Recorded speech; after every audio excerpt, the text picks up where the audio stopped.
Hello दोस्तों, welcome to only IAS. आज से हम स्टार्ट कर रहे हैं हमारे इंडियन इकोनॉमी से रिलेटेड इम्पॉर्टेंट करंट अफेयर्स के बारे में। ठीक है, तो आज जो हम टॉपिक डिस्कस करेंगे वो होगा एग्रीकल्चर से रिलेटेड, यानी कि एग्रीकल्चर टॉपिक से रिलेटेड जितनी भी न्यूज़ जो मोस्ट इंपॉर्टेंट हैं पिछले एक साल के अंदर, 1.5 साल के अंदर, वो सारी की सारी आज हम कवर करेंगे। इसके साथ ही देखो, आपकी उड़ान मैगजीन के अंदर कुछ और इनिशिएटिव्स भी कवर किए गए हैं, तो आप उनसे भी अपनी ना हेल्प ले सकते हो बाकी के और टॉपिक्स कवर करने के लिए। बट जो मोस्ट इंपॉर्टेंट होंगे वो मैं आपके साथ यहाँ पे कवर कर ही लूँगा। ठीक है, आगे बढ़ने से पहले मैं आप सभी को हमारे प्रारंभ बैच के बारे में थोड़ी इन्फॉर्मेशन देना चाहता हूँ। ये बैच हमने 2023 के स्टूडेंट्स की रिक्वायरमेंट को ध्यान में रखते हुए बनाया है एंड इसके अंदर हम ये इंश्योर करेंगे कि आपकी प्रेपरेशन पूरे बेसिक लेवल से स्टार्ट होके पूरे एडवांस लेवल तक हो, जिसके अंदर प्रीलिम्स का भी, मेंस का भी, एज वेल एज इंटरव्यू का कंपोनेंट भी इंक्लूड किया गया है।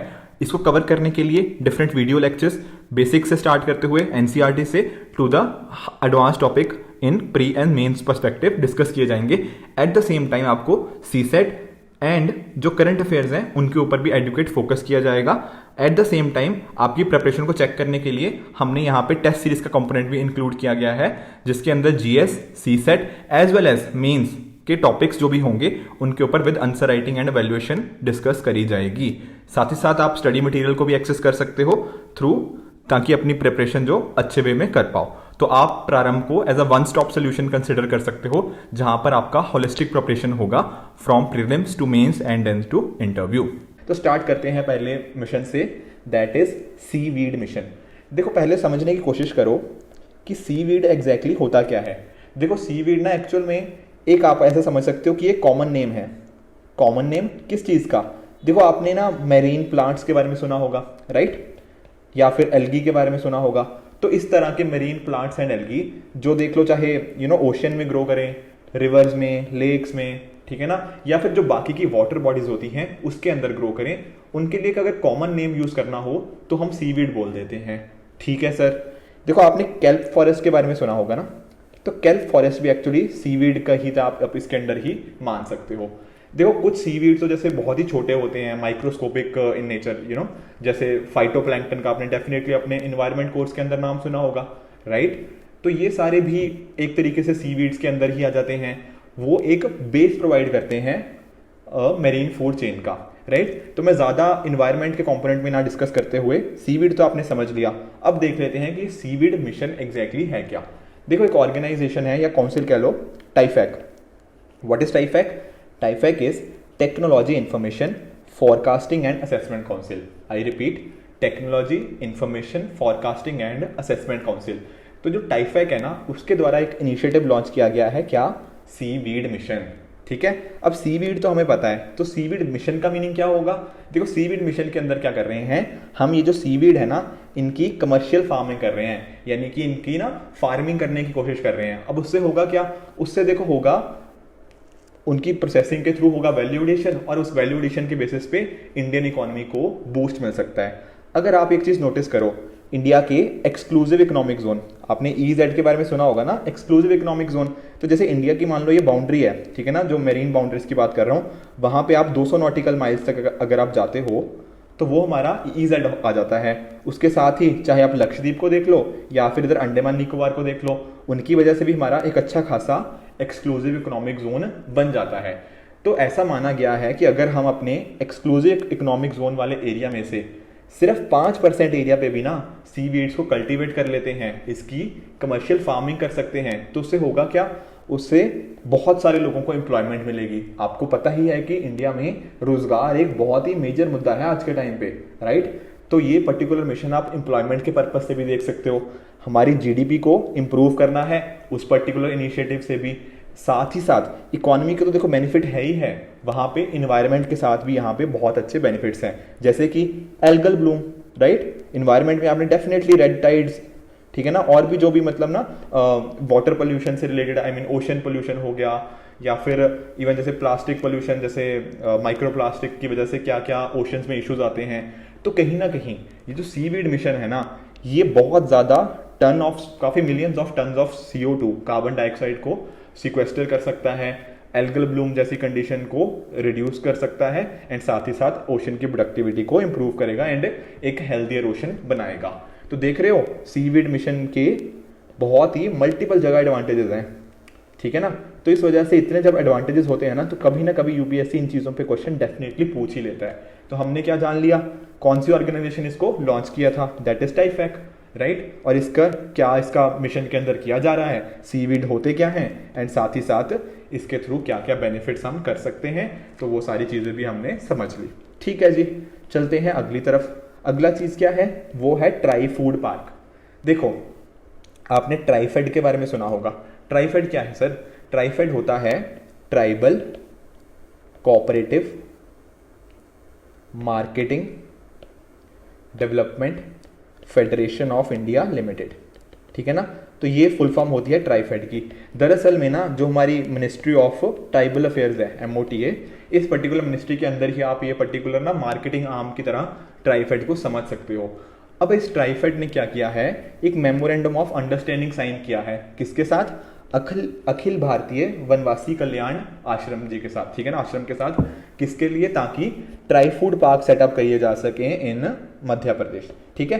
तो इस वजह से पर्टिकुलर चीज न्यूज में आ गई थी। जरा और जान लेते हैं कि ट्राई फूड पार्क्स एग्जैक्टली है क्या। देखो जब भी ट्राइबल्स कोई चीज बनाते हैं या फिर कोई भी मतलब एक सिंपल पर्सन, कोई भी एक आम इंसान भी, कोई भी मान लो, बेसिकली एक पर्सन मान लो कोई भी चीज बना रहा है, तो होता क्या है, अगर वो हो सकता है कि वो चीज बहुत ही कम दाम में बिके, पर कहीं ना कहीं अगर हम उसकी प्रोसेसिंग कर दें तो हमें दाम हमेशा अच्छा मिलता है। क्यों, क्योंकि उसमें हो जाती है वैल्यू एडिशन। जैसे आप सोचो, जैसे आपने ना माइनर फॉरेस्ट प्रोड्यूस के बारे में सुना होगा, जो फॉरेस्ट एरियाज में आपको मिल जाती है, नॉन टिम्बर प्रोडक्ट्स के जो होते हैं ना, माइनर फॉरेस्ट प्रोड्यूस में जो कैलकुलेट होते हैं। तो अगर इन जो हमने माइनर फॉरेस्ट प्रोड्यूस जो कलेक्ट करी, उसमें अगर हम कर देते हैं वैल्यू एडिशन, तो कहीं ना कहीं प्रोसेसिंग के थ्रू उसकी जो मार्केट वैल्यू है वो बढ़ जाती है, और जो ट्राइबल है उनकी एम्पावरमेंट भी हम इस पर्टिकुलर इनिशिएटिव के थ्रू कर सकते हैं। तो ट्राई फूड पार्क ना यही करता है, प्रोसेसिंग सेंटर्स, वैल्यू एडिशन को प्रमोट करना माइनर फॉरेस्ट प्रोड्यूस के अंदर। बेसिकली जो वन धन विकास केंद्र होते हैं ना, वहां से रॉ मटेरियल्स को प्रोक्योर किया जाता है, अकॉर्डिंगली प्रोसेस की जाती है उसकी, एंड अकॉर्डिंगली फिर जो एक्चुअल वैल्यू है through value addition and processing वो अकॉर्डिंगली ट्राइबल एम्पावरमेंट में लगाई जा सकती है, ठीक है। तो ये था। और कौन सी इसमें एजेंसी इन्वॉल्व है, देखो ट्राइफेड तो है ही है, right, ministry of tribal affairs के अंदर। उसके साथ ही क्योंकि यहाँ पे प्रोसेसिंग की बात आ गई ना, तो मिनिस्ट्री ऑफ फूड प्रोसेसिंग भी इसमें इन्वॉल्व हो जाती है। आप ये पर्टिकुलर ना इन्फोग्राफिक के थ्रू भी समझ सकते हो कि यहाँ पे मिनिस्ट्री ऑफ ट्राइबल अफेयर्स भी है, साथ ही साथ ministry of food processing industries भी है, एंड ट्राइफेड तो आप जानते ही हो कि ये एक मार्केटिंग आर्म की तरह एक्ट कर रही है, ठीक है। देखो MSP फॉर MFP पे ना ऑलरेडी यूपीएससी क्वेश्चन पूछ भी चुकी है, ठीक है ना, कि कौन सी चीजें आती हैं कौन सी नहीं आती, so on and so fourth. ये कौन फिक्स करता है कि माइनर फॉरेस्ट प्रोड्यूस वाली आइटम्स का कितना MSP होगा, वो किया जाता है ट्राइबल अफेयर्स मिनिस्ट्री के द्वारा फिक्स, एंड हर 3 साल के बाद इसको रिवाइज किया जाता है बाया pricing cell constituted under this ministry, ठीक है। और जान लो ट्राइफेड के बारे में। देखो ट्राइफेड के बारे में वैसे तो हम चीज़ें समझ ही चुके हैं, बट ये एक स्टैट्यूटरी बॉडी है, यानी कि एक लॉ के अंतर्गत इस पर्टिकुलर बॉडी को बनाया गया है, ठीक है। माइनर फॉरेस्ट प्रोड्यूस को इंस्टीट्यूशनलाइज करने में तो आप फोकस तो समझ ही सकते हो, क्योंकि हमने देखा ही है कि किस तरह से जो मार्केटिंग आर्म है ट्राइबल मिनिस्ट्री की, वो क्या क्या फंक्शन कर सकती है, यही सारे करेंगे, किस तरह से इनको बेटर बनाया जाए, या फिर जो इनका माइनर फॉरेस्ट प्रोड्यूस है कैसे उनको प्रॉपर जगह पे लाया जाए, या फिर सेल्फ हेल्प ग्रुप्स के थ्रू, फॉर्मेशन के थ्रू उनको ट्रेनिंग दी जाए, ठीक है। तो ये सारी चीजें आ जाती हैं किसकी, TRIFED, that is tribal cooperative marketing development federation of India. कुछ और इनिशिएटिव जान लेते हैं जो ट्राइफेड के द्वारा रन किए जाते हैं। एक बहुत इंपॉर्टेंट है, that is tech for tribals. तो टेक फॉर ट्राइबल्स का देखो नाम से ही क्लियर हो जाएगा कि यानी कि जो ट्राइबल्स हैं कहीं ना कहीं उनको हम एंटरप्रेन्योरियल स्किल्स दें, उनकी कैपेसिटी बिल्डिंग करें, ताकि ये इंश्योर कर पाए कि ट्राइबल्स का भी अच्छे से एम्पावरमेंट हो पाए, उनको स्किल्स मिलें, एंड अकॉर्डिंगली वो एक एम्पावर्ड लाइफ जी पाए, ठीक है। और साथ ही साथ देखो ट्राइफेड तो है ही है, बट यहाँ पे क्योंकि हम ना एंटरप्रेन्योरियल स्किल्स की बात कर रहे हैं, उनको एक तरीके से आप कह लो कि एक नया बिजनेस वेंचर स्टार्ट करने की बात कर रहे हैं, तो इस वजह से ministry of micro small and medium enterprise यानी कि MSME मिनिस्ट्री भी यहाँ पर इन्वॉल्व हो जाती है, ठीक है। आगे प्रधानमंत्री वंदन योजना भी आप जानते ही हो, इस पर्टिकुलर ये चीज़ भी टाइप फॉर ट्राइबल उसी के अंदर आ जाती है। आगे चलते हैं, वन धन सामाजिक दूरी जागरूकता अभियान। देखो सामाजिक दूरी, जब कोविड-19 था तब सब तो यही कर रहे थे, सोशल डिस्टेंसिंग। अब सोशल डिस्टेंसिंग को ही हिंदी में बोलते हैं सामाजिक दूरी, और सामाजिक दूरी के रिगार्डिंग जागरूकता, जागरूकता यानी कि अवेयरनेस लाने की अगर बात करी जा रही थी, वो था रिगार्डिंग वन धन सामाजिक दूरी जागरूकता अभियान। उसी तरह से जो वन धन के सेल्फ हेल्प ग्रुप्स थे ना, उनको प्रोटेक्टिव मास्क भी ट्राइफेड के इनिशिएटिव के अंडर ही प्रोवाइड भी किए गए थे। ठीक है, तो ये होगी ट्राई फूड पार्क्स के रिगार्डिंग। हमने जान लिया कौन सी मिनिस्ट्री इन्वॉल्व है, कौन सी एजेंसी इसमें काम करती है, एंड एजेंसी के रिगार्डिंग भी कुछ डिटेल्स जानी, साथ ही साथ कुछ और इनिशिएटिव्स को भी हमने अच्छे से समझ लिया। ठीक है ना, तो इसी तरह से हर टॉपिक को ना होलिस्टिकली पढ़ते चलेंगे, ताकि कल को जब हमारे एग्जाम में हमें कोई भी क्वेश्चन आ जाए, चाहे वो स्टैटिक नॉलेज पे बेसिस पे आए, चाहे करंट पे फोकस्ड आए, या दोनों के मिक्सचर पे भी क्वेश्चन आए, तो हम इसको इजीली टैकल कर पाए। ठीक है जी, बहुत बढ़िया। आगे चलते हैं, डिस्कस कर लेते हैं सगुना राइस टेक्निक के बारे में। देखो दरअसल में ना वैसे ये टेक्निक तो बहुत ही अच्छी टेक्निक है, बट थोड़ा सा ना मैं इसके ना बहुत ज़्यादा टेक्निकल एस्पेक्ट्स में हम नहीं जाएंगे, क्योंकि फिर अकॉर्डिंगली ना वो ऐसा समझ लो कि वो एग्रीकल्चर में हम ना एक तरीके की मास्टरी करने लग जाएंगे। तो उस चीज़ में ना जाके हमें फोकस करना है कि ये टेक्निक बाकी टेक्निक से बेहतर क्या है, इसके क्या क्या एडवांटेजेस हो सकते हैं, and so on and so fourth. देखो इस टाइप के क्वेश्चन यूपीएससी प्रीलिम्स में काफ़ी बार पूछ लेता है कि मान लो यही पूछ लिया कि what are the advantages of Saguna rice technique over other techniques. ठीक है ना, और आपके पास मल्टीपल स्टेटमेंट्स होगी 1 2 3 4, फिर उसके कुछ कॉम्बिनेशन पे ABCD ऑप्शन आपके सामने फ्रेम कर दिए जाएंगे। तो आपको इंश्योर करना है कि आप इसके एडवांटेजेस को अच्छे से समझो। देखो अभी न्यूज़ में क्यों था, आप जानते हो कि स्टबल बर्निंग का इंडिया में बहुत इशू रहता है, और जो दिल्ली हो गया या उसके आसपास के एरियाज़ में, जब स्पेशली नवंबर या उसके आसपास के मंथ्स में काफ़ी ज़्यादा एयर पोल्यूशन भी हमें देखने को मिलता है। ऑल्दो काफ़ी सारे रीजंस हैं दिल्ली में एयर पोल्यूशन के, ठीक है ना, कुछ जोग्राफिकल रीजंस भी हैं, कुछ क्लाइमेट चेंज से रिलेटेड भी हैं, कुछ व्हीकुलर पोल्यूशन भी होता है, बट साथ ही साथ वहाँ पे स्टबल बर्निंग को भी एक इंपॉर्टेंट रीज़न माना जाता है। तो ऐसा भी माना गया है कि जो सगुना राइस टेक्निक की हम बात कर रहे हैं ना, ये पर्टिकुलर टेक्निक हेल्प कर सकती है स्टबल बर्निंग को कम करने में इन पंजाब, हरियाणा और जो भी आसपास के एरियाज हैं वहाँ पर भी। देखो सगुना राइस टेक्निक दरअसल में एक जीरो टिल टेक्निक है, राइट। इसको कंजर्वेशन एग्रीकल्चर के अंदर भी डाला जा सकता है, यानी कि टिलिंग यहाँ पे नहीं होती। ठीक है, आप जानते होंगे कि टिलिंग का क्या, जीरो टिलिंग के अकॉर्डिंगली नो टिलिंग के क्या बेनिफिट्स होते हैं। तो इसके अंदर क्या होता है कि जो भी पर्टिकुलर क्रॉप है उसको बिना प्लो किए, बिना पटल किए एंड ट्रांसप्लांट किए, जैसे फॉर एग्जांपल ना राइस की ट्रांसप्लांटेशन होती है, वो यहाँ पर इन्वॉल्व नहीं होती।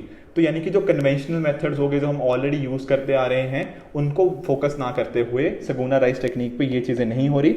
And accordingly pre determined distances, यानी कि अगर तय कर लिया ना कि एक सीड यहाँ पे जाएगा, तो फिर इसके बाद पता होगा कि अच्छा दूसरा सीड यहाँ जाएगा, तीसरा यहाँ, तो इस तरह से प्री डिटर्मिन्ड डिस्टेंसेज पे हम क्रॉप्स को प्लांट करते हैं। एंड अकॉर्डिंगली इंश्योर किया जाता है कि प्रिसाइज वे में उन चीज़ों को प्लांट किया जा पाए ताकि उनकी ग्रोथ अच्छे से हो पाए। कुछ इंपॉर्टेंट प्रिंसिपल्स देख लेते हैं जो SRT से रिलेटेड है। वो क्या है कि जैसे रूट्स हो गया, स्मॉल पोर्शन ऑफ स्टेम हो गया, वो बेड्स में ही रखे जाएं ताकि स्लो रॉटिंग हो। प्लोइंग, पडलिंग एंड होइंग ये सारी चीज़ें नहीं होती हैं, ठीक है ना। तो बहुत ध्यान से रखना, कई बार यूपीएससी यही पूछ लेगा कि इसमें एक्सटेंसिव फ्लोइंग होती है, तो आपने बोल देना है नहीं, इसमें प्लोइंग, पडलिंग, होइंग ये सारी चीज़ें नहीं होती हैं, ठीक है। और क्या है, ये जल्दी आपको ना क्रॉप रेडी करके दे देता है, जैसे 8 से 10 दिन फॉर हार्वेस्टिंग, ठीक है। तो जल्दी भी आपको साथ ही साथ दे रहा है। उसके साथ ही साथ हार्वेस्टिंग अकॉर्डिंगली ना आप बाकी चीज़ें भी देख सकते हो, जैसे फॉर एग्जांपल कि कॉस्ट कम लगती है 30 to 40%, लेबर कम लगती है, एंड वैल्यूएबल सिल्ट, जो बाकी केसेस में जो हमारा सिल्ट का लॉस हो जाता है ना, वो यहाँ पे उस सिल्ट के लॉस को भी रोका जा सकता है। तो ये हो गया सगुना राइस टेक्निक क्या थी एंड उसके क्या क्या एडवांटेजेस हैं। आगे चलते हैं एंड जान लेते हैं मियावाकी टेक्निक के बारे में। देखो मियावाकी टेक्निक ना दरअसल एक जापानीज पर्सन है, अकीरा मियावाकी सॉरी, उनके नाम से आया है। और ये फोकस किसके ऊपर है, अर्बन फॉरेस्ट में क्रिएट करने का, यानी कि अर्बन एरियाज के अंदर जब देखो जहाँ पर हमारे पास लैंड की कमी होती है, वहाँ पर फॉरेस्ट किस तरीके से ग्रो किए जाते हैं, वहाँ आ जाता है रोल मियावाकी टेक्निक के बारे में। यहाँ पर ना आपको 4 डिफरेंट मिल जाएंगे, और वो 4 क्या हैं, 4 लेयर्स क्या हैं। पहली है श्रब लेयर, दूसरी है सब ट्री लेयर, तीसरी है सब ट्री लेयर, एंड चौथी है कैनोपी लेयर, ठीक है। तो ये चारों की चारों आप लेयर्स का नाम ध्यान रखना, shrub layer, sub tree layer and canopy layer. तो एक बार इसको ना देख लेते हैं कि मियावाकी टेक्निक है क्या। देखो इस इन्फोग्राफिक के थ्रू भी आप समझ सकते हो, पर दरअसल में ये एक एफॉरेस्टेशन की टेक्निक है जिसके थ्रू कम टाइम के अंदर हम क्या चाह रहे हैं, अर्बन एरियाज के अंदर फॉरेस्ट को ग्रो करना, ठीक है ना। तो छोटे छोटे फॉरेस्ट ग्रो किए जाते हैं स्मॉल प्लॉट्स ऑफ लैंड पे इन 2 to 3 ईयर्स, और ये सेल्फ सस्टेनिंग है। सेल्फ सस्टेनिंग का मतलब कि एक बार इसको ग्रो कर दिया फिर अकॉर्डिंगली अपने आप ग्रो होते रहते हैं बिना किसी मेंटेनेंस के। कौन सी 4 लेयर्स हैं वो तो हम समझ ही चुके, पर इसमें देखो क्या किया जाता है, इसके अंदर बहुत ही हाई डेंसिटी पे ना सीड्स को प्लांट किया जाता है। यानी कि मान लो एक सीड यहाँ पे प्लांट किया, फिर दूसरा सीड भी बिल्कुल इसके पास पास में प्लांट कर दिया, ताकि इसकी जब बाद में जो चौथी लेयर में कैनोपी होगी ना वो अच्छे से आ पाए। और साथ ही साथ लोकल कंडीशंस को स्टडी किया जाता है। एग्रो क्लाइमेटिक जोनिंग के बारे में आपने डेफिनेटली सुना होगा।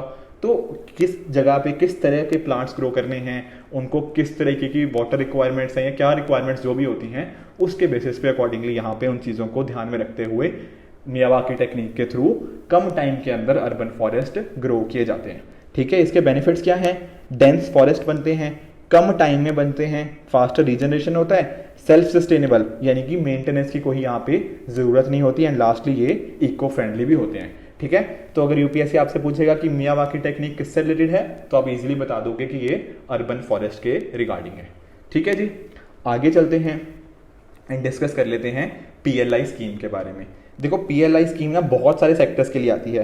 एक्चुअल में पीएलआई का फुल फॉर्म क्या है, प्रोडक्शन लिंक्ड इंसेंटिव स्कीम। यानी कि वो जो कंपनीज मान लो कि जिस पर्टिकुलर सेक्टर में ये चीज़ बोली गई है, वो पर्टिकुलर कंपनीज जो इंक्रीमेंटल सेल्स के बेसिस पे उनको कुछ इंसेंटिव्स दिए जाएंगे, that is known as production linked incentive. तो अगर मैं बात करता हूँ फूड प्रोसेसिंग इंडस्ट्री की, तो इस पर्टिकुलर इंडस्ट्री में भी अकॉर्डिंगली पीएलआई स्कीम को दिया गया है। इससे होगा क्या, देखो इससे ना जब बहुत सारी कंपनीज हैं वो इंडिया में अकॉर्डिंगली अपने एरिया जो भी अपना जिस पर्टिकुलर फील्ड में काम कर रहे हैं उसको और एक्सपेंड करने की कोशिश करेंगी। अब चीज़ें और एक्सपेंड होंगी तो कहीं ना कहीं गवर्नमेंट के पास भी ज़्यादा रेवेन्यू आएगा। साथ ही साथ इंडिया में एक मेजर इशू एम्प्लॉयमेंट का रहता ही है, तो इन एम्प्लॉयमेंट को भी हम टैकल कर पाएंगे। और अगर जब मैं बात करता हूँ फूड प्रोसेसिंग इंडस्ट्री की, तो यहाँ पर क्या होता है, जो एग्रीकल्चर से ना एग्रीकल्चर के थ्रू हमने जो भी प्रोडक्ट्स बनाए उन एग्रीकल्चर के प्रोडक्ट्स को यहाँ पे यूज़ किया जाता है, तो किसी ना किसी तरीके से हमारे जो फार्मर्स हैं उनको बेटर इनकम मिलती है अपनी, राइट। ऑफ फार्म जॉब्स, आपको पता है कि एग्रीकल्चर के अंदर ना ज़रूरत से ज़्यादा एम्प्लॉयड हैं हमारे, जिसको हम क्या बोल देते हैं, डिस्गाइज्ड अनएम्प्लॉयमेंट। तो कहीं ना कहीं अगर फूड प्रोसेसिंग इंडस्ट्री अच्छी होगी तो यहाँ से जो डिसगाइज्ड अनएम्प्लॉयमेंट है उसको हटाने में भी हमारी मदद मिलेगी, एंड अकॉर्डिंगली बेटर अपॉर्चुनिटीज़ को भी हम क्रिएट कर पाएंगे। ठीक है ना, तो ये थी रिगार्डिंग फूड प्रोसेसिंग इंडस्ट्री। कुछ और पर्टिकुलर सेक्टर्स जैसे फॉर एग्जांपल ऑटोमोबाइल्स हो गया, फार्मास्यूटिकल हो गया, आईटी हो गया, mobile phones, telecom, white goods, chemical cells and textile. अगर आपको वाइट गुड्स नहीं ना पता तो मैंने ये चीज़ वाइट गुड्स ना आपके साथ गवर्नमेंट स्कीम जब मैं डिस्कस कर रहा था उसके रिगार्डिंग भी मैंने आपको वाइट गुड्स वहाँ पे अच्छे से समझाया था, एंड वहाँ डिस्कस भी किया था कि किस तरह से अकॉर्डिंगली इनके रिगार्डिंग काम चलता है। ठीक है, और क्या है, देखो इसके रिगार्डिंग और भी आपका डिफरेंट कैटेगरीज हैं, बट हमें इतने डिटेल में जाने की जरूरत नहीं है कि मान लो कि कोई ब्रांडिंग मार्केटिंग में है एंड तो उनके लिए क्या क्या बेनिफिट्स हैं, तो इस हिसाब से अकॉर्डिंगली कैटेगरीज बना रखी हैं, तो वो चीज़ें भी आप यहाँ पे पढ़ सकते हो। बट जो मोस्ट इंपॉर्टेंट चीज़ें थी food processing industry and PLI scheme कैसे काम करती है वो हमने अच्छे से जान लिया। आगे चलते हैं, जान लेते हैं ई सेंटा वेब पोर्टल के। देखो ऐसे क्वेश्चंस ना बहुत आते हैं यूपीएससी में, और यहाँ पर ना आपको बहुत ज़्यादा डिटेलिंग में जाने की जरूरत नहीं है। यहाँ सिंपली वो आपसे ये पूछ लेगा कि recently e SANTA web portal was in the news, what is this related to. तो वहाँ पे आपको इतना होना चाहिए कि आप डिसाइफर कर पाओ कि ई सेंटा का मीनिंग क्या है। देखो ई सेंटा की अगर मैं फुल फॉर्म बताऊँ वो यहाँ पे आ जाएगी, it is basically an e platform linking aqua producer and processor. तो एक्वा प्रोडक्शन के ऊपर यहाँ पे ना एक्वा फार्मर्स को किस तरीके से उनके बायर्स के साथ कनेक्ट किया जाता है उसके रिगार्डिंग है। ठीक है, तो हुआ क्या है, देखो ई सेंटा बेसिकली एक इलेक्ट्रॉनिक सोल्यूशन है, किसके लिए, NACSCA फार्मर्स। ये क्या होता है, ये है national centre for sustainable agriculture, sorry sustainable aquaculture. ठीक है ना, एग्रीकल्चर नहीं एक्वाकल्चर की बात हो रही है यहाँ पे। तो एक्वाकल्चर के ऊपर यहाँ पे ना ई सेंटा के अंदर फोकस है। ठीक है ना। तो it acts as an basically alternative marketing tool, ताकि फार्मर्स और बायर्स आपस में अच्छे से कनेक्ट हो पाए। जो बहुत सारा बीच में ना मिडल मैन होते हैं, वो काफ़ी बार क्या होता है, फार्मर्स को कई बार एक्सप्लॉइट किया जाता है उनके द्वारा। तो ये चीज़ रोकने के लिए डायरेक्टली फार्मर्स एंड बायर्स को आपस में कनेक्ट करने के लिए ई सेंटा वेब पोर्टल का अकॉर्डिंगली आप इसको मान सकते हो। उसके साथ ही साथ जो फार्मर्स हैं वो अपने आराम से किसी भी प्रोड्यूस को वहाँ पे डाल देंगे एंड अपना प्राइस भी बता देंगे कि मेरे पास ये एक्वाकल्चर का ये पर्टिकुलर प्रोडक्ट है और इसका ये प्राइस है। ठीक है। उसी तरह से एक्सपोर्टर्स के लिए किस तरह से बेनिफिशियल है कि वो अपनी रिक्वायरमेंट्स बता देंगे कि उनको किस टाइप के प्रोडक्ट चाहिए, कौन सा साइज चाहिए, so on and so fourth. तो ये सारी की सारी चीज़ें ई सेंटा वेब पोर्टल पे आप आ जाएंगी। ठीक है ना। और क्योंकि देखो यहाँ पे बहुत सारे फार्मर्स कनेक्टेड हैं, तो हमारा कहीं ना कहीं वर्नैकुलर कंटेंट प्रोवाइड करने पर भी फोकस है। इसी वजह से हमने मल्टीपल लैंग्वेजेस के लिए यहाँ पे इसको प्रोवाइड किया गया है। एंड ये सारे प्रोसेस चाहे ना जो रेज है, मतलब रिस्क को कम करना, अवेयरनेस बढ़ाना, इनमें ई सेंटा वेब पोर्टल हेल्प करेगा।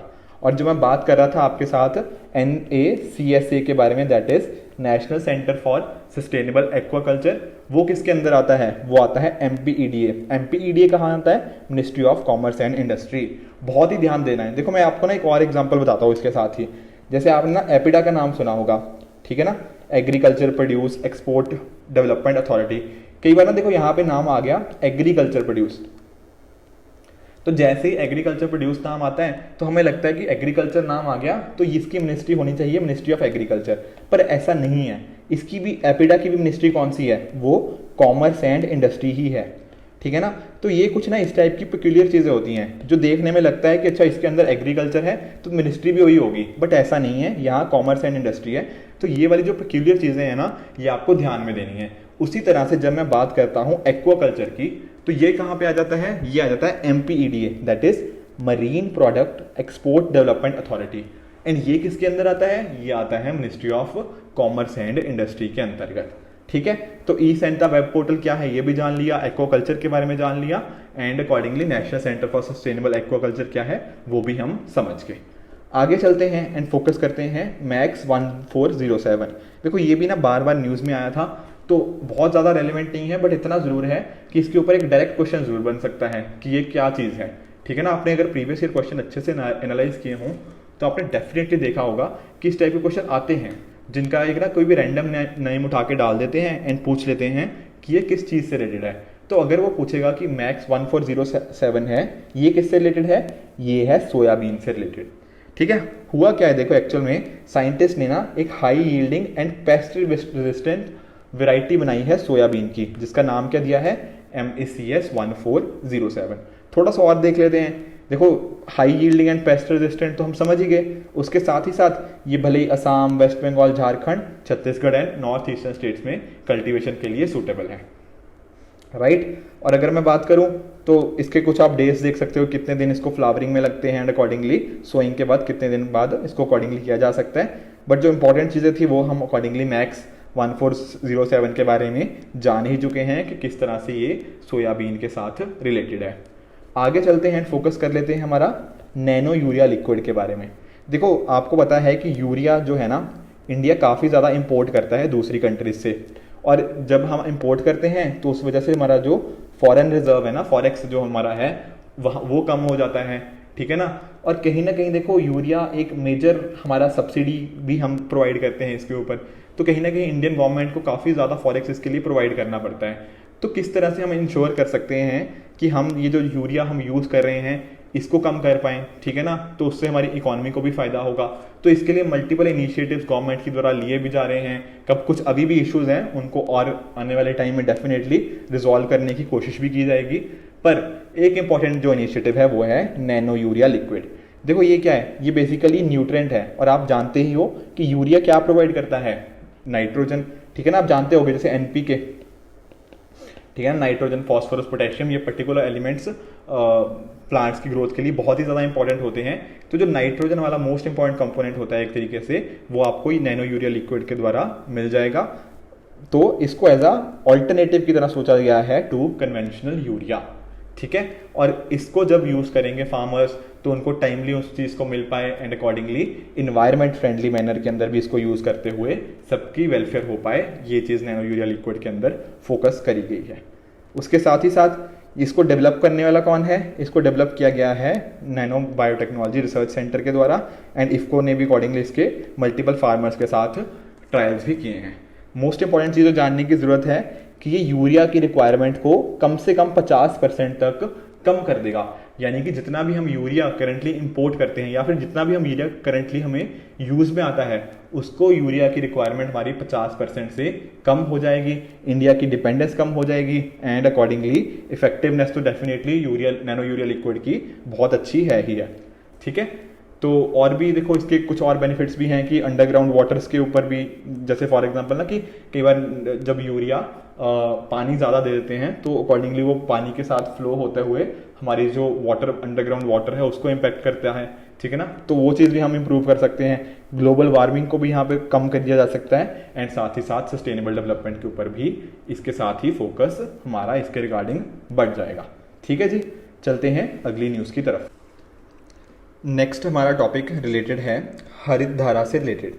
देखो हरित धारा को समझने की कोशिश करते हैं। एक्चुअल में हुआ क्या है कि ICAR that is Indian council of agriculture research के द्वारा एक एंटी मेथनोजेनिक फीड सप्लीमेंट बनाया गया है हरित धारा। देखो जैसे डिफरेंट हमारे कैटल होते हैं, राइट, तो इन कैटल के थ्रू ना बहुत ज़्यादा मीथेन का एमिशन होता है। जैसे फॉर एग्जांपल मैं आपको अगर बताऊं तो यहाँ पे शायद डेटा तो नहीं है, बट अकॉर्डिंगली ना होता क्या है कि जैसे ही एक कैटल के द्वारा फूड को इनटेक किया जाता है तो उनके अंदर जो डिफरेंट प्रोसेसेस होते हैं, ठीक है ना, जैसे फॉर एग्जांपल काऊ के अंदर जो रूमेन होता है उसके थ्रू जब सारे प्रोसेसेस हो जाते हैं फर्मेंटेशन वगैरह के, तो उसके बाद मीथेन का प्रोडक्शन होती है। और किसके द्वारा करी जाती है?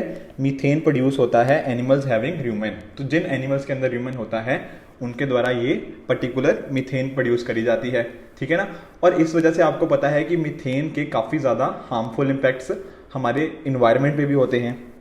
ठीक है, तो उस चीज़ को कम करने के लिए हरित धारा का जो सप्लीमेंट है वो हमारी हेल्प कर सकता है। और किस तरह से हेल्प कर सकता है? ये जो मीथेन इमिशंस हैं उसको 17 से 20% तक कम कर देगा। क्या सिर्फ और सिर्फ मीथेन प्रोडक्शन को कम करने के लिए इसको यूज़ किया जा रहा है? नहीं, इसके साथ ही देखो मिल्क प्रोडक्शन को भी ये इम्प्रूव कर देगा।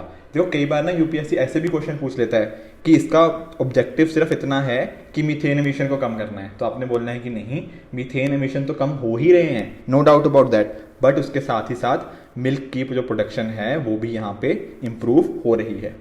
ठीक है, और आगे चलते हैं। और क्या है इसके, देखो होता क्या है, जैसे ही हरित धारा से क्या होता है, जो प्रोटोजोआ माइक्रोब्स है ह्यूमन के अंदर उनकी पॉपुलेशन कम हो जाती है।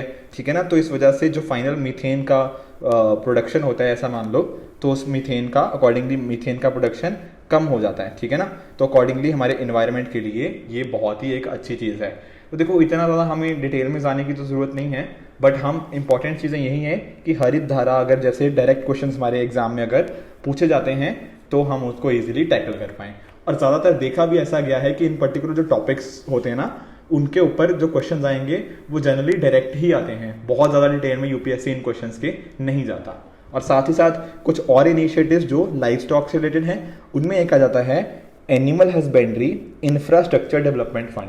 तो यानी कि एनिमल हस्बेंड्री के रिगार्डिंग इंफ्रास्ट्रक्चर को डेवलप करने की बात करी जा रही है, एंड साथ ही साथ इसमें प्राइवेट इन्वेस्टमेंट किस तरह से आ जाए ताकि वैल्यू एडिशन हो पाए इन पूरी प्रोसेस के अंदर, and accordingly dairy processing cattle feed infrastructure को इम्प्रूव किया जा सके। उसके साथ ही साथ राष्ट्रीय गोकुल मिशन, देखो एक बार ना काफ़ी कुछ टाइम पहले मेंस के अंदर भी इन चीज़ों के रिगार्डिंग हमसे क्वेश्चन पूछ लिया गया है, तो हमें ना थोड़ा आइडिया होना चाहिए कि गवर्नमेंट की तरफ से क्या क्या इनिशिएटिव इन चीज़ों के रिगार्डिंग किए जा रहे हैं। जैसे अगर मैं बात करूँ राष्ट्रीय गोकुल मिशन की, तो यहाँ पर क्या हो रहा है, जो इंडिजीनियस ब्रीड है, ठीक है ना, ध्यान देना, indigenous breeds of bovine population, यानी कि जो इंडिजीनियस ब्रीड्स हैं उनको किस तरह से कंजर्व किया जाए, उनको किस तरह से डेवलप किया जाए ताकि मिल्क प्रोडक्शन को इम्प्रूव किया जाए, एंड अकॉर्डिंगली जो हमारे फार्मर्स इन लाइफ स्टॉक के ऊपर निर्भर हैं उनकी इनकम को भी अकॉर्डिंगली हम इम्प्रूव कर सकें। उसके साथ ही नेशनल लाइफ स्टॉक मिशन, ठीक है, यहाँ पर भी इम्प्रूवमेंट के ऊपर ही फोकस किया जा रहा है इन सभी के साथ ही साथ नेशनल आर्टिफिशियल इंसेमिनेशन प्रोग्राम। इसके अंदर क्या होता है, जो डिफरेंट डिजीजेज होती हैं हमारे लाइफ स्टॉक को लग जाती हैं उनको किस तरह से हम कम कर सकते हैं एंड उस पर्टिकुलर ब्रीड की एफिशिएंसी को इम्प्रूव कर सकते हैं। ठीक है, तो ये कुछ इंपॉर्टेंट इनिशिएटिव्स थे जो हमने गवर्नमेंट इनिशिएटिव देखे, साथ ही साथ हरित धारा के बारे में हमने अच्छे से जान लिया। आगे चलते हैं एंड देख लेते हैं NICRA क्या है। NICRA किसके लिए स्टैंड करता है? ये स्टैंड करता है नेशनल इनोवेशंस इन क्लाइमेट रेजिलिएंट एग्रीकल्चर। देखो, क्लाइमेट चेंज ना एक रियलिटी बन चुकी है अब तो, हमें पता ही है कि आने वाले टाइम में और ज़्यादा ये क्लाइमेट चेंज भी होता रहेगा, ठीक है ना। ऑल्दो बहुत सारे एफर्ट्स भी हो रहे हैं at international as well as national level, but फिर भी हमें प्रिपेयर्ड तो रहना पड़ेगा कि कल को ऐसा हो जाता है जो डिफरेंट इसके बैड कॉन्सिक्वेंसेज हैं वो हमें फेस करने पड़ते हैं, तो उनके लिए क्या हमारा जो एग्रीकल्चर है, ठीक है ना, वो कितना रेजिलिएंट है कि कल को ऐसे कोई चैलेंजेस आ जाएं तो हम उनके उस टाइम पर भी अपने एग्रीकल्चर को हम मेंटेन रखें, उसको और इम्प्रूव कर पाएं। तो ये चीज़ें क्लाइमेट रेजिलिएंट एग्रीकल्चर के अंडर आ जाती हैं। और ये किसका प्रोजेक्ट है? NICRA, that is national innovation in climate resilient agriculture. ये प्रोजेक्ट आता है ICAR, that is Indian council of agriculture research के अंदर। ठीक है, 2011 में इसको लॉन्च किया गया था एंड साथ ही साथ इसमें जो रिसर्च है वो किन के रिगार्डिंग कवर करी जाती है? बोथ एडेप्टेशन मेजर्स के साथ भी, मिटिगेशन मेजर्स के साथ भी, ठीक है ना। देखो, अगर आप ना डिफरेंट कॉप्स के रिगार्डिंग पढ़ा होगा आपने, या चाहे पेरिस क्लाइमेट एग्रीमेंट, तो वहां पर भी किस तरह से एडेप्टेशन मेजर और मिटिगेशन मेजर्स के ऊपर फोकस किया गया है फॉर वेरियस रिसोर्सेज। ठीक है, और क्या है? और देखो, वही फिर चीज़ें हैं कि किस तरह से साइंटिफिक टेक्नोलॉजी को यूज़ कर सकते हैं, किस तरह से हम कैपेसिटी बिल्डिंग कर सकते हैं इस पर्टिकुलर एरिया के अंदर। ठीक है जी, तो ये सारी चीज़ें भी आप यहाँ पे अकॉर्डिंगली एक बार पढ़ भी सकते हो। आगे चलते हैं एंड डिस्कस कर लेते हैं पर्पल रेवोल्यूशन के रिगार्डिंग। देखो, पर्पल रेवोल्यूशन का ना और नाम भी है, जैसे अरोमा मिशन के अंदर ना इसको मतलब एक तरीके से आप मान सकते हो, इसके और नाम क्या है? लेवेंडर रेवोल्यूशन हो गया, पर्पल रेवोल्यूशन, ये सारे एक ही नाम है। ठीक है, स्टार्ट कहाँ से हुआ? स्टार्ट हुआ जम्मू कश्मीर से, और वहाँ के लोगों की इसने लाइफ कैसे बदल दी? लाइफ बदल दी क्योंकि लेवेंडर के अंदर बहुत अच्छा खासा मार्जिन होता है, आप एक अच्छा खासा प्रॉफिट इस पर्टिकुलर लेवेंडर्स को ग्रो करके आप उसके थ्रू ले सकते हो। अब हो क्या रहा है? देखो, अरोमा मिशन के अंदर जो पर्पल रेवोल्यूशन लाया गया है उसके अंदर जो फार्मर्स पहली बार लेवेंडर को ग्रो कर रहे हैं उनको फ्री सैपलिंग्स दी जा रही हैं, और जो दोबारा कल्टीवेट कर रहे हैं उनको भी देखो कम चार्जेस के ऊपर ही इनकी सैपलिंग्स प्रोवाइड करी जा रही हैं। तो यानी कि ऑब्जेक्टिव इसका बनता क्या है पर्पल रेवोल्यूशन का? यही कि एरोमेटिक क्रॉप्स की कल्टीवेशन को प्रमोट करना, ठीक है ना, उसके साथ ही साथ इंडियन फार्मर्स को एम्प्लॉयमेंट प्रोवाइड करना, वुमेन फार्मर्स को भी देना ताकि उनकी भी एम्पावरमेंट हो पाए, फार्मर्स के ज़्यादा बेनिफिट हो पाए, ठीक है ना, और साथ ही साथ इंडियन इकोनॉमी को भी ओवरऑल इंप्रूवमेंट हो पाए। ये सारे के सारे आप ना एडवांटेजेस पर्पल रेवोल्यूशन के अंदर कवर कर सकते हो। हमने इसके दूसरे नाम भी देखे, जैसे लेवेंडर रेवोल्यूशन, एंड ये आ जाता है अरोमा मिशन के अंदर। अगर मैं बात करूं कुछ नोडल एजेंसीज की, तो वो कौन है? वो है CSIR, ठीक है ना। तो CSIR एंड एरोमेटिक प्लांट्स, ये पर्टिकुलर एजेंसीज हैं इसके साथ related. And eight the same time देखो, कुछ ऐसे एरियाज होते हैं जहाँ पे ना कि काफ़ी ज़्यादा हमारे फार्मिंग सेक्टर काफ़ी इश्यूज फेस कर रहा है, जैसे फॉर एग्जांपल विदर्भ रीजन हो गया, बुंदेलखंड रीजन, गुजरात, मराठवाड़ा, राजस्थान, आंध्र प्रदेश, उड़ीसा।